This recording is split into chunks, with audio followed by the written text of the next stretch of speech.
This one's Yo Sister, I'm Messed Up. I don't like girls or they don't like me. I know it's about not liking myself truly. I like boys because I know they'll melt. The way I look usually helps.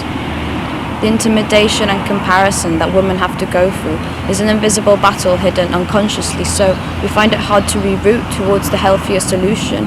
They'll fill you with shame and feed you pollution. They'd kill you inside to find no one to blame, no trace but yourself, no one to frame. And I'm tired of blaming myself for not liking me or someone else. I find it hard to not shine or shame coming after that. As a result, the way a woman feels at the drop of a hat. It's like I have no choice but to slap you before you clock on and snap back fast too. But wait, did anyone yell full force attack? Did anyone know we are stronger as a pack? Where your attitude won't be seen as maniac, but praised with supportive positive feedback. Because you know your journey's on the right track when there's a woman there that has your back. Because I was always told to tone it down a little bit, too opinionated, too intimidated, like it was some sort of black magic. So now I'm slowly learning to own it. But where do you get your confidence? Because you flaunt it like no one's ever told you you don't fit. Like no one's ever told you you better quit. All I gotta do is learn from this, and I'm waiting for no kind of permit. My writing is usually about my mental health. And it comes if I allow inspiration to be there. Only if I allow myself on a walk, I guess, I can be receptive to my experiences and my emotions, and that's when I then allow myself to write them down. And so they're quite relevant to either the situations around me about love, mental health, and just my stance in the world. Poem about time. From the moment I wake up to when I leave my house, everything's calculated and timed. Worry lies in the takeaway cup, anxiety lives ready to pounce, and I hardly ask myself if I'm alright. Every step I take is rushed, every glance I make is harsh. I hush these blisters in these docks, I hardly hear the moon cup burst, and I wonder when I'll go bust, but I still don't allow myself to stop. Autopilot from point A to B ain't working. From C to D I ain't improving. I'm being unkind because I'm wary of time. Walking the same roads, the same lines. When did I lose my mind in this process? And when did progress become regress? How do I get out of this? I say, hey sis, how did you get out of this? I thought I was blessed with determination, not in a cursed loop of dissatisfaction. Forever pending validation from the world across nations. My worth moves in alterations, misguided by myths and legends, misused stories, hundreds that tell me to keep pushing forwards, keep going full force, forget about the sublime, but reverse, forget about time, and remember the universe. My writing comes out of the place of the need to feel heard and seen, and I guess topics that are relatable to the most. So I open myself up to allow other people to open themselves up, and in this way it can be quite cathartic for me to heal, as well as in sharing in some aspects that are really personal and that inspire maybe other people to open up more rather than keep it in, which is why I also make my own art. It's the same reason, it's just I'm just a vessel to share a message. So that's the main reason. Yeah.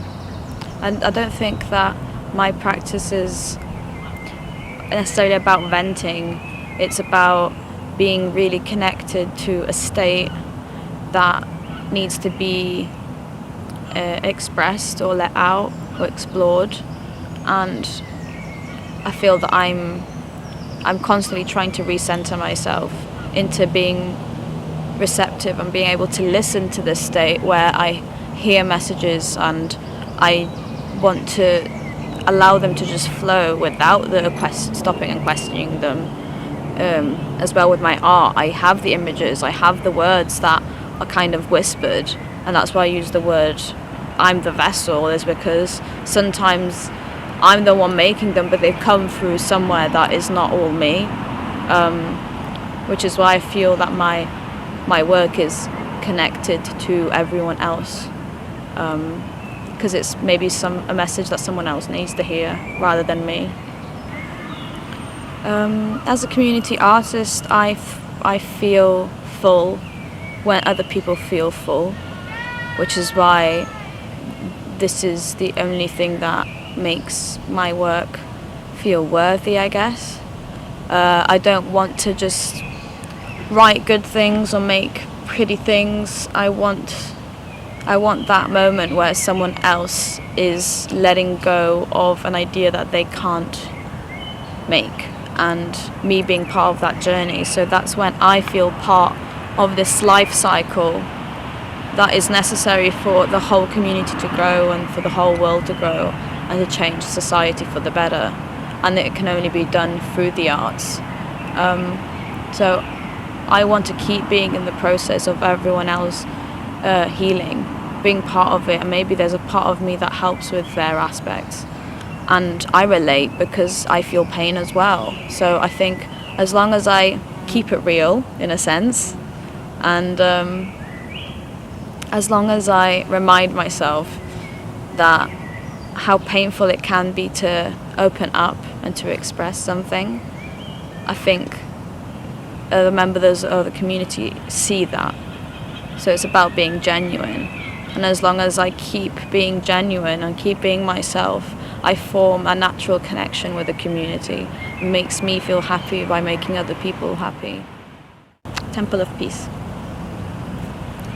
I've grown tired and weary of all the things I'm hearing, giving name to places that we leave but not to the faces that we've seen. I've grown tired of playing normal when the stories we hear are so immoral.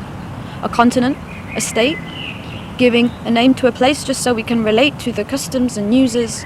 We become abusers if we don't become refusers of a life on earth that won't be worse but worth everything we can give birth to. It will all be enough. This one's Stepping Stone. I'm your stepping stone to freedom and success, a liberation army of clarity, no stress. If the lessons learnt now move over, no reason to linger or hover. If beauty's in the eye of the beholder, whether I'm blind or not, don't bother. It's all set in the present, sat with a presence. No reason to alternate the state of our essence. Look at us now, we're shining fluorescent, we're becoming our natural antidepressant. This elevation, a new migration, a mindset that'll change our whole damnation. Find liberation out of your fixations, change the whole narration of your damnation now. In 5 years' time, I'm hoping to not follow plans, in a sense. My idea is to travel with my practice. So ideally, I want to keep that as my lifelong goal, to see different parts of the world with my art and my writing and my community spaces. But I guess the main thing for me is not necessarily to see a growth in my art, but to see a growth in my community.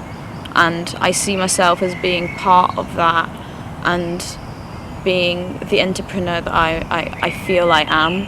And in 5 years' time, I guess, seeing the spaces around me healthier, or just like really taking on their potential. And I hope as well someday to go back to my hometown in Italy and help that part of the world grow as well. With the knowledge I've acquired in the UK, is to like push that system as well. I keep all these lateral flows hidden like my dildos, vertical lows heading deep down below. If you reap what you sow, don't make it a no-show. It might be a no-go, but naturally you will grow. And although it seems impossible to keep the light of hope aglow, if you've seen Finding Nemo, you know the end of the show.